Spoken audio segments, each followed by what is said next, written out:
সর্বপ্রথম এই জীবনে আমি সাংবাদিক ভাইদের কাছে আমার এই ভিডিও দেখার পরে আপনাদের কাছে বিচার ছেড়ে দিলাম। উপরে একজন আল্লাহ আছে, উনি তো বিচার করবেনই। আপনারা একটু বিচার করুন যে এই ডিরেক্টর, তারপর হচ্ছে আমার একটা ছোটো ভাই, এরা মিলে যে অনুষ্ঠানটা করছে, এরা আমাকে কতবার রিকোয়েস্ট করছে, আপনাদের আমি এই প্রমাণটা দিলাম। ওরা আমাকে 100 গেট পাস দিছে। তারপর ওরা এখানে এসে আমাকে দিয়ে ভিডিও বানায়, দেখেন এটা এখন এখানে পড়ে আছে, আমাকে দিয়ে ভিডিও বানায় ওরা টিকিট বিক্রি করছে, আমাকে ইউজ করছে।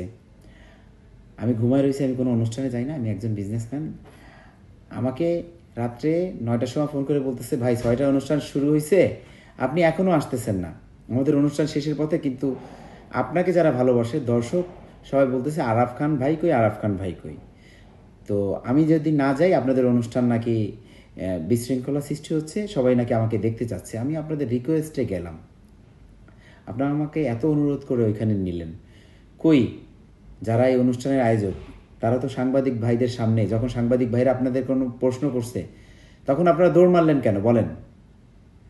এইখানে সাংবাদিকদের, সব সাংবাদিক বলবো না, কিছু সাংবাদিক আছে হয়তো বা ওনাদের কাছের সাংবাদিক, সব সব সাংবাদিকদের দোষ দিব না।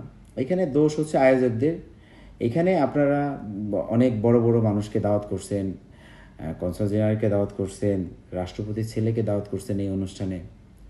সেই অনুষ্ঠানে আমাকে বিশেষ অতিথি হিসাবে আপনারা 10বার না, আমার বাসায় তো আসছেন 10বার, কতবার দাওয়াত করছেন, আমাকে ইমেল করছেন। কই অন্য কোনো অতিথিকে তো ইমেল করেন নাই, আমাকে বিশেষ অতিথি করে ইমেল করছেন। আমাকে রিকোয়েস্ট করার পরে আমি আপনার অনুষ্ঠানে গেছি। আরাফ খান তো সবার অনুষ্ঠানে যায় না, তাই না?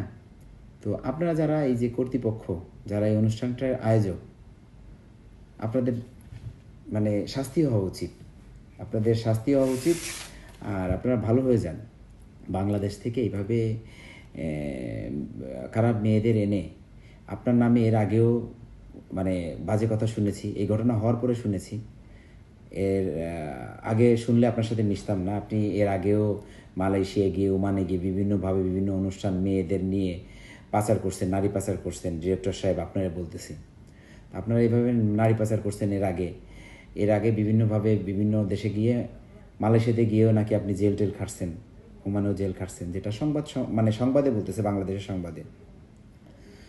তো দেখেন, আপনারা যে ফিল্ম বানান, বাংলাদেশের ফিল্ম তো কেউ বেশি দেখে না, কিন্তু আপনারা এই ফিল্ম বানানোর নামে দেশের টাকা বিদেশে পাচার করেন।